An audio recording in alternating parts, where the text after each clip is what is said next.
আমাদের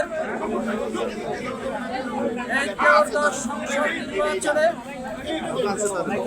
আমি আবুল কালাম আজাদ ঢাকা 10 থেকে নির্বাচন করতে ইচ্ছুক এবং নির্বাচন এর অন্যতম কারণ আমরা দেখেছি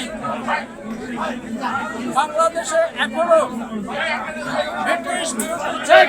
আইন সেই আইন সংশোধন হয়নি, জনগণের পক্ষে আইন প্রণয়ন করা হয়নি। এই ব্রিটিশ বিরোধী ব্রিটিশের কালো আইনের বিরুদ্ধে লড়াই করেছেন সূর্য সেন, লড়াই করেছেন লড়াই করেছেন জাগত শেখ সহ অনেকে লড়াই করার পরেও আজ পর্যন্ত সেই ব্রিটিশদের কালো আইন আমরা সংশোধন করতে পারিনি। তাই আসছে পার্লামেন্টে আমরা ব্রিটিশদের সেই কালো আইন সংশোধন করার জন্য,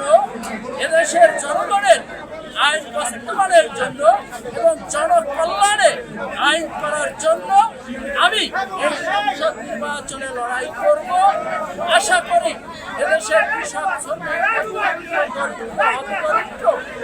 এবং সকল স্তরের মানুষ আমাকে সাহায্য সহযোগিতা করে বিপুল ভোটে জয়ী করে